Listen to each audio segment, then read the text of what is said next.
Good morning, student. Hope you all are doing good. So today I am going to explain you redox reaction. So here you can see what is redox reaction. So redox reaction in which it is a reaction in which reduction and oxidation takes place simultaneously or together. So what is oxidation and what is reduction?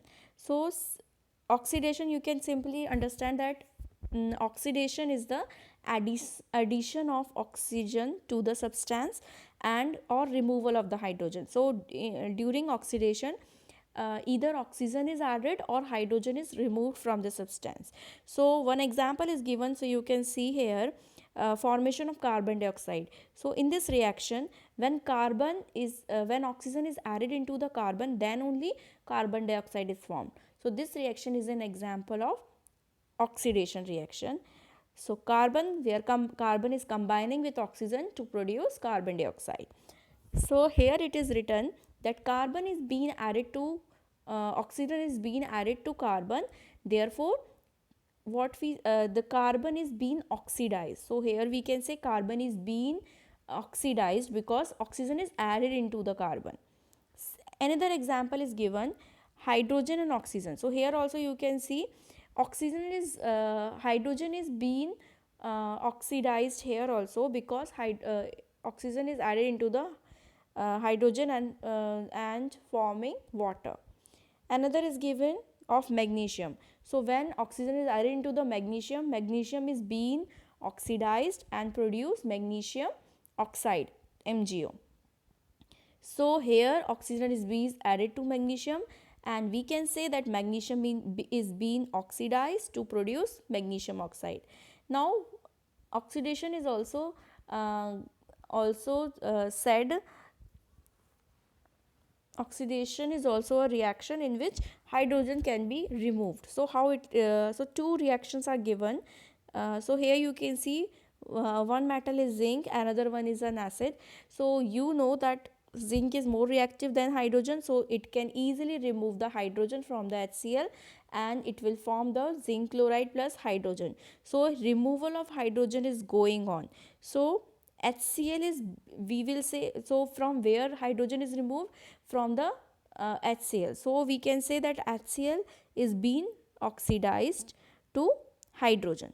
So hydrogen is being removed from HCl. So we can say hydrochloric acid is being oxidized. Same way, this sulfuric acid. So it is sulfuric acid reducing the hydrogen. So sulfuric acid is being oxidized. So this is the concept of reduction as well.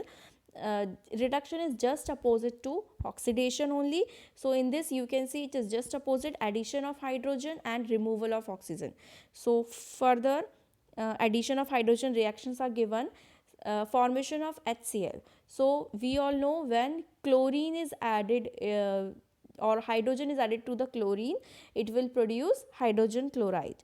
So here you can see hydrogen is there, chlorine is given. So whenever it is a combination reaction, so whenever hydrogen is added into the chlorine, then only it will produce the hydrogen chloride. So chlorine is being reduced. So in that case we can say that chlorine is being reduced to hydrogen. So chlorine is being reduced to hydrogen chloride. Same way, copper oxide. So copper oxide and hydrogen, in this reaction also it will produce the copper and water.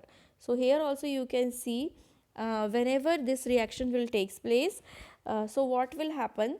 So copper oxide lose oxygen.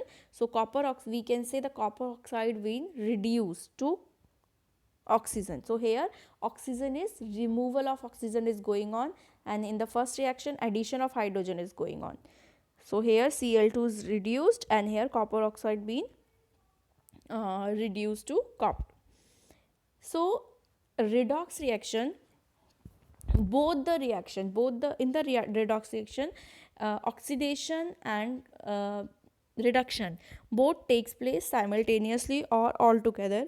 So here one example is given. You can see in your page number 87 in your book, where zinc oxide when reacts with carbon, it will produce zinc plus carbon monoxide.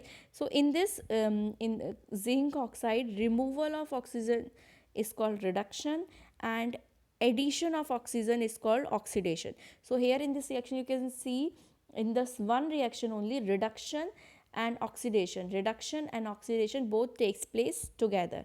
So this reaction is an example of redox reaction. So where zinc oxide loses oxygen to form zinc, that's why we can say zinc oxide is being reduced to zinc and oxygen is being added to the carbon, you can see. So we can say that carbon monoxide, carbon is being oxidized to carbon monoxide. Now what is oxidizing agent and what is reducing agent? So definition is given here, you can see. Oxidizing agent is a substance which provide its oxygen for oxidation, and which remove the hydrogen from the another substance. So it is providing the oxygen and it is allowing the addition of the oxygen and removal of the hydrogen. So here in this reaction, zinc oxide is providing its oxygen to the carbon monoxide. So zinc oxide is acting as a oxidizing agent, whereas in the another we can say that carbon is removing oxygen from zinc oxide. So this carbon is acting as a reducing agent. So one is the oxidizing agent and another one carbon is the reducing agent. Now another example of redox reaction is given. H2S plus Cl2 gives 2HCl plus S. So here also you can see this H2S, it will lose hydrogen to form sulfur. So H2S is being oxidized, we can say it will be oxidized. Chlorine has gained electron to form HCl. So chlorine is being reduced. So here H2S acting as a reducing agent because it is oxidized, and chlorine act as a oxidizing agent because it gets reduced. So just opposite happen in this reaction, no? Just opposite happens. The one who oxidized will always be reducing agent, and the one who reduced will always be oxidizing agent. So you should know this thing. Now in the next page you can see definition is also given. A process which involves the loss of electron is called oxidation, and oxidized always lose electron and they will carry the positive charge, and the process which involves the gain of electron, it will be reduction. So it will always carry the negative charge. So here you can see magnesium plus oxygen. So magnesium is losing the electron, so it will carry the positive charge, and it will really lose the 2 electrons, so it will carry the Mg2 plus, and oxygen will accept the electron, or it will gain electron to form the magnesium oxide. So it will be like O2 negative. So we will say that it will become the anion. Now in magnesium oxide, magnesium ion and oxide ion are present, and magnesium atom loses electron and it will carry the positive charge, which is called cation, and oxygen atom gain electron and it will carry the negative charge. So oxygen is being reduced. So these question answers we have already discussed in the online classes. Now here the last topic of this chapter is oxide. Now what is oxides? So oxides are the binary compounds of oxygen. When bi means 2.